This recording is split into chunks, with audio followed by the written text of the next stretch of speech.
and busted up. Give me an idea what you're feeling like right now, emotionally and physically. Well, I said it wasn't going to be easy. I said that we were going to go in there, cut each other up, we were going to bleed, people were going to get hurt. That's what we did, and I got my first decision victory, man.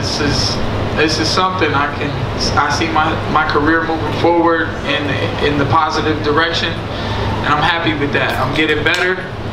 Shows room for growth. That's always good. You know, you can't be as you know, I can't just know everything yet. So man, I'm ready to relax and have some fun, and then get back in the gym and get even better.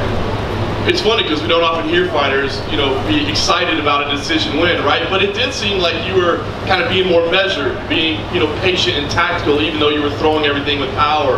Is that fair to say that, you know, you were trying to take a more measured approach, and is that you know, a result of the camp change? Yeah, I was trying to get the techniques and the way that we have been working them in the gym and on the pads. I felt a few times that they weren't coming out the way that I wanted them to. Some of his knees to the body were affecting that, the way that I had been working the level changes and the angles to the side. A couple of times I went to move my head, a little jab, slip to try to work an angle, get inside, but he caught me with the right hand. So, you know, when you make a mistake like that, it makes you think, and thinking in there can slow you down, and that's maybe what y'all see. I don't know how slow the fight was. I don't know how good we did. I'd like to watch it. I know there was lots of blood, and I hope we got fight of the night. I imagine you're going to want a little time off, as you said, to kind of rest and relax a little bit. Give us an idea kind of what's next and what you see for the future of your career, because you're obviously an exciting guy. All week long you were getting headlines, you know, being at pool parties, you know, acting crazy up on the face-off stage at the media day. Give us an idea kind of what you see for the future of my career. Main events, that's what I see in the future, because, you know, even after a rough fight like that, I feel I could have went 10 more minutes. I'm ready for 25-minute fights. I was really coming together in the third round. I thought I was starting to put combinations together, and you know, having fun all week may have had something to do with the way I performed. You know, I don't want to lock myself in the hotel room and just you know, be bored all week. I want to have fun. This is the best job in the world, and probably the hardest job in the world. So might as well have a good time while I'm doing it.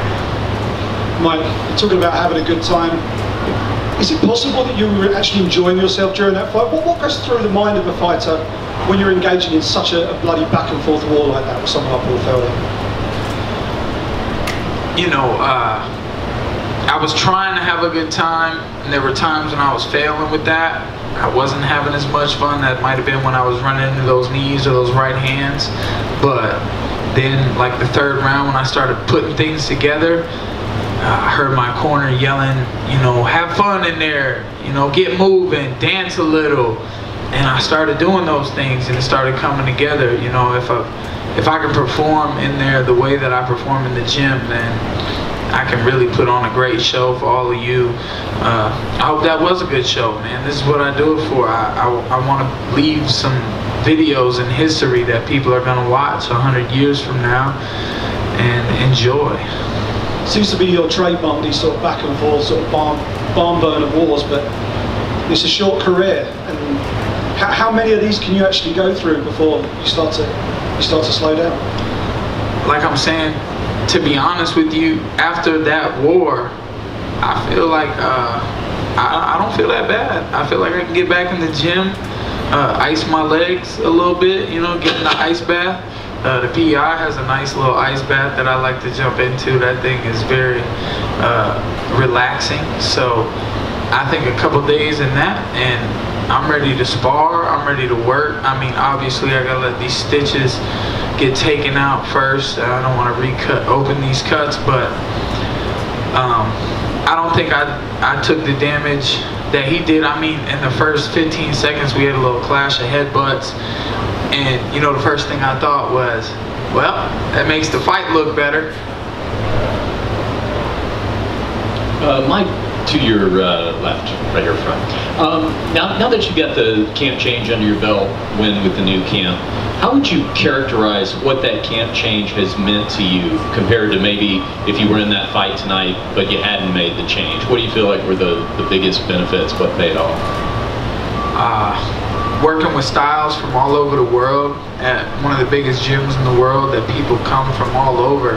I got to see so many different martial arts styles, techniques, working with one of the best kickboxers, definitely the best kickboxer I ever met, in Frank the Tank, him holding mitts for me, working with me, and you know, he's the type of coach that he doesn't just hold the mitts and tell you what to do. He can put the gloves on and show you where you're making your mistakes, and that's definitely what I needed. My other camp was great, but it was full of grapplers, and that's not really my fighting style. I found some people who are a little crazier like me. They like to get in there, bite down, and get into fights.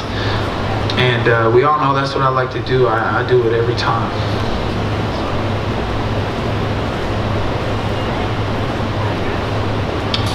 Thank you.